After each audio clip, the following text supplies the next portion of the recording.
día 21 de noviembre es el Día Mundial de la Televisión, una efeméride impulsada por la ONU desde el año 1996 y que busca propiciar su uso como uno de los principales canales de difusión de información pública. El medio de comunicación que más impacto tiene en la sociedad reciente y que es la combinación de sonido e imagen para la información y también para el entretenimiento. Un invento que tiene mucha historia detrás y un impacto gigante. Más de 100 años de historia de la televisión.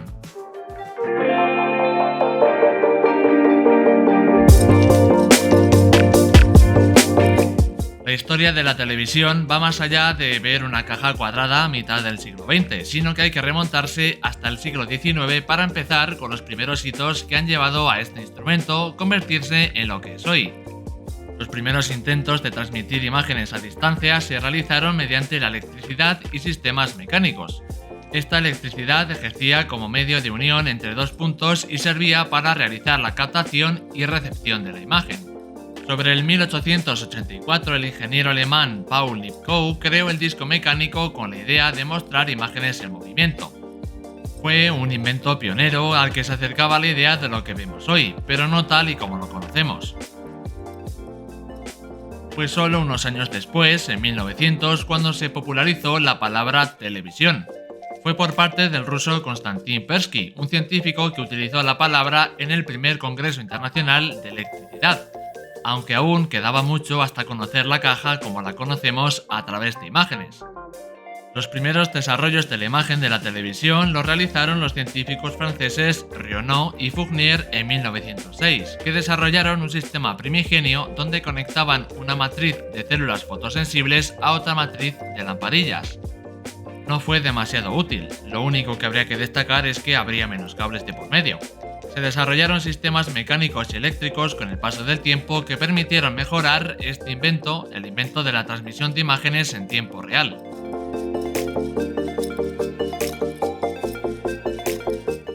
Llegamos a la fase de la evolución de la televisión mecánica, donde a través de diferentes mecanismos se llega a producir la primera imagen en movimiento. En 1910, el disco de Nipkow fue utilizado en el desarrollo de los sistemas de televisor de los inicios del siglo XX. En 1925, el inventor escocés John Logie Baird realiza la primera experiencia real utilizando dos discos, uno que funciona como emisor y otro como receptor, que ambos estaban unidos al mismo eje para que su giro fuera al unísono. Se transmitió una cabeza de un maniquí. Baird ofreció la primera demostración del funcionamiento de un sistema de televisión a los miembros de la Royal Institution, organización de educación e investigación británica de Londres, y a un periodista en 1926 en su laboratorio de Londres.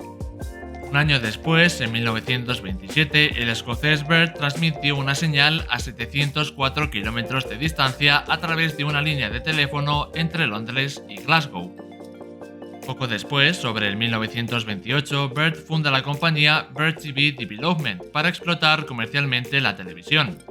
En esta ocasión volvió a retransmitir una señal en directo, esta vez un poquito más lejos, desde Londres a Nueva York. Se siguió trabajando y realizando conexiones a ciudades como Berlín o París. Un buen invento que ayudó a mejorar las retransmisiones fue la rueda afónica. Este invento consistía en una rueda de hierro que tenía un número de dientes que conectaban con un tambor, donde la rueda y el propio tambor estaban unidos por el mismo eje.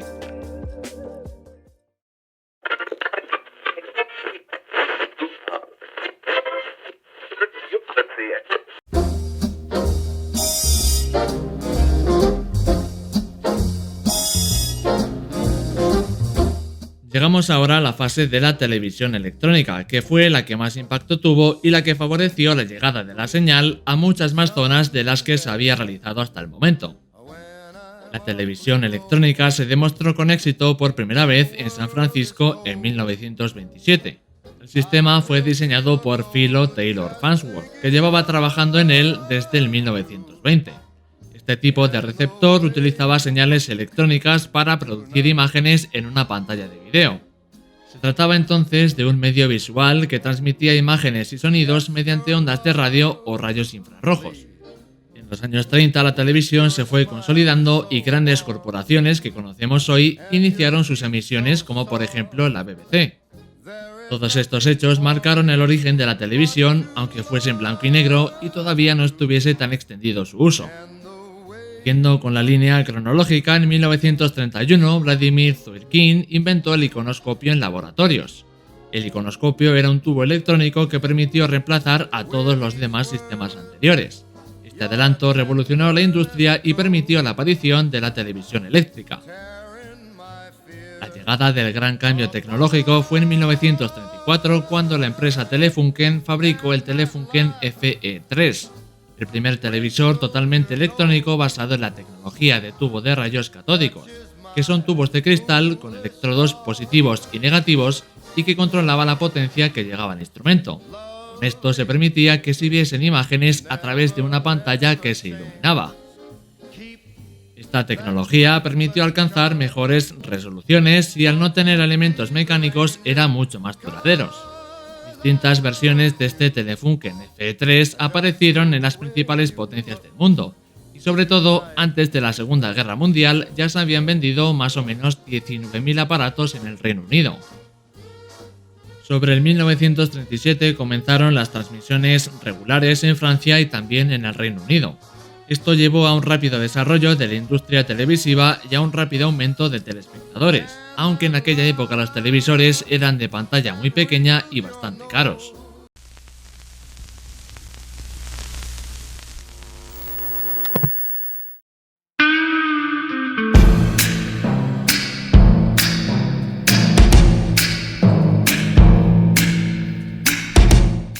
El éxito de la televisión en aquella época fue tal que el cambio al color era ya prácticamente una obligación, y la idea no llegó después de ver la buena acogida que tuvo esto. Una patente alemana de un sistema de emisión en color de 1904 se menciona por primera vez la televisión en color. Vladimir Zworykin, un inventor ruso, también presentó una solicitud de patente para un sistema de televisión en color totalmente electrónico en 1925. Aunque ninguno de estos diseños tuvo éxito, fueron los primeros planes de televisión en color que se documentaron formalmente. Sobre 1945 se establecen las normas que regulan la modulación y transmisión de la señal de televisión.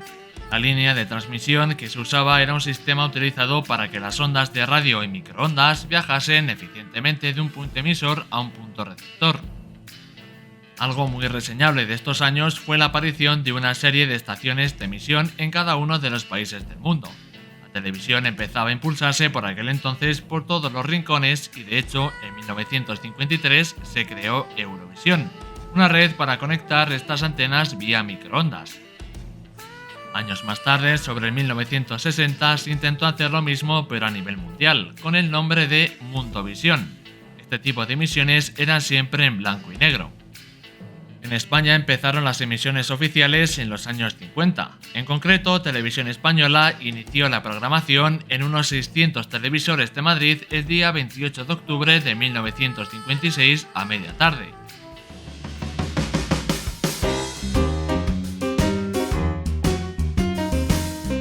La década de los 60 estuvo marcada por el salto del blanco y negro al color.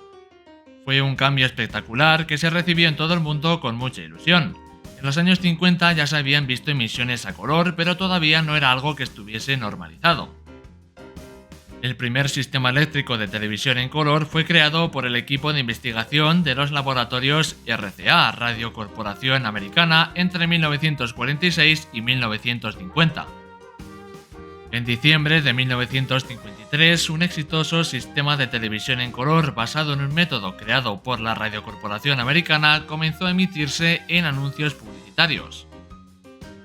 En Estados Unidos se hizo la primera emisión en color, mientras que en España la prueba inicial no llegaría hasta el año 1972, y la adopción definitiva española se trasladaría hasta 1978. Pero en los años 60 los estadounidenses ya disfrutaban del color cada vez con más interés. El punto crítico se produjo en 1965, dado que fue el año en el que la cadena NBC anunció que para las fiestas de Navidad de ese año toda su programación ya estaría en color.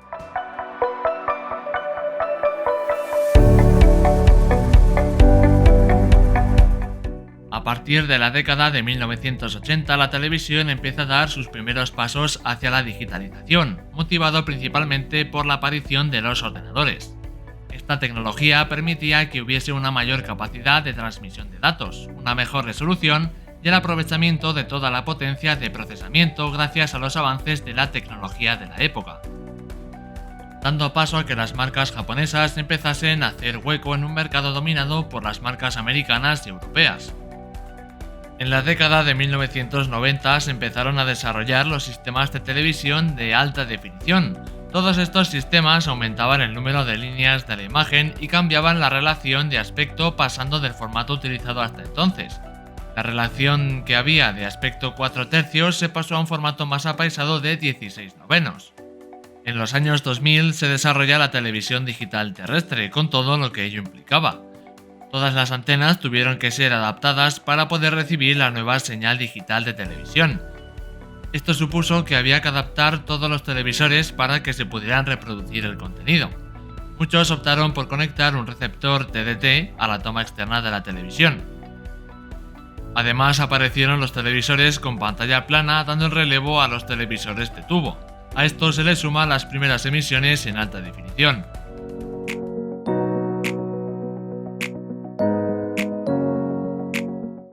La última gran revolución en los televisores fue la popularización de las Smart TV, que han convertido a nuestras teles en dispositivos capaces de realizar una gran cantidad de tareas más allá de ver los canales ya convencionales.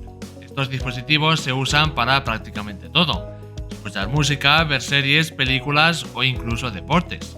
La mayoría de estos son de alta definición, que constan de un sistema que proporciona una resolución de imagen pues mucho más alta que la de la televisión antigua. Aunque el HD ha sido un elemento básico durante años, ahora le ha superado la resolución 4K, un formato que supera por 4 veces la calidad del HD y que tienen las televisiones actuales, en algunos casos hasta el 8K.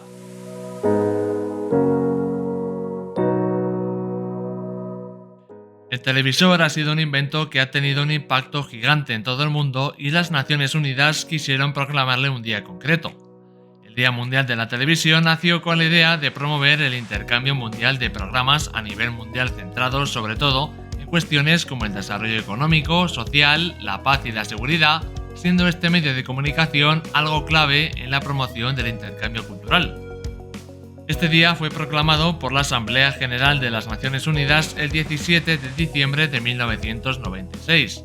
La proclamación tuvo como objetivo reconocer la influencia creciente de la televisión en la formación de la opinión pública, la orientación de la sociedad y su impacto en los asuntos políticos y sociales. Con esto mismo, la ONU subrayó la importancia de este medio como una herramienta de comunicación y movilización global. Sin embargo, hay delegaciones como las de Estados Unidos, Países Bajos o Alemania que se abstuvieron de votar a favor. Argumentaron que la creación de otro día conmemorativo era innecesario y que podría legitimizar el uso indebido de la televisión.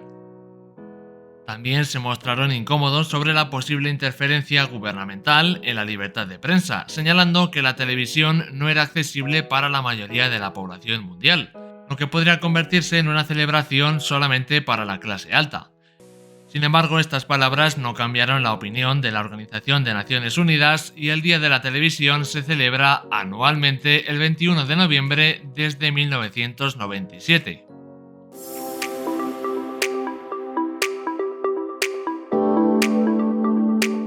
La historia de la televisión en España comenzó un poco más tarde que en otros países de Europa, como por ejemplo Reino Unido. Los primeros televisores fueron adquiridos por las personas con más recursos económicos, pues las familias que no tenían tanto dinero para pagar tuvieron que esperar hasta bien entrados los años 60 para disfrutar de la televisión en blanco y negro. Sobre el año 1956 comienza Televisión Española a emitirse en abierto para solamente 600 televisores, cuya duración de sus programas no pasaba de las 3 horas. En 1957, un año más tarde, empiezan a emitirse los telediarios y El Tiempo, donde el nombre del tiempo dibujaba sobre una pizarra con tiza. En 1962 se potencian los contenidos televisivos basados en los musicales, los informativos, las películas y las series televisivas estadounidenses. Poco más tarde, sobre el año 66, apareció el segundo canal de Televisión Española. En Televisión Española 2 se emitían los contenidos culturales, deportivos y también de servicio público que tenían una baja audiencia. Y Y por supuesto, como no, con la aparición de la televisión llegaron los negocios con los anuncios. Anuncios de electrodomésticos, medicinas como la aspirina, o anuncios donde las mujeres eran protagonistas porque el mensaje del propio anuncio iba dirigido para ellas, como por ejemplo productos de limpieza. Por supuesto, no podía faltar la censura. En los comienzos, la dictadura estaba muy ligada a la tele y había contenido como publicidad que no podía aparecer en emisión. La propaganda del régimen, eso sí que podía aparecer. Por ejemplo, la serie Crónicas de un pueblo fue un encargo para hacer publicidad de los valores del régimen. Sobre el año 69, Televisión Española inició unas emisiones que técnicamente le permitieron acercarse a lo que era la transmisión de programas en color. Sin embargo, debido a la falta de infraestructura necesaria, la emisión a color se iba a retrasar algunos años. No sería hasta el año 72 cuando se incorporaron los primeros elementos a color, marcando el comienzo de una programación mixta que incluía programas tanto en color como en blanco y negro.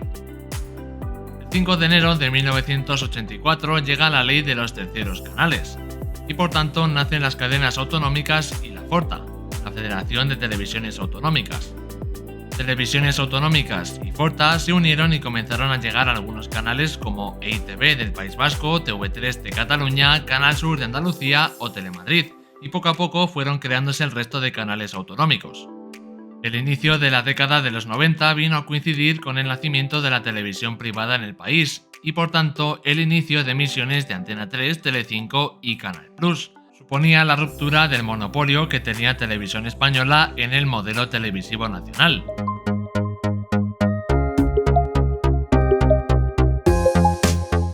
Y poco a poco los canales han ido rellenando horas de programación las 24 horas del día con contenido de todo tipo.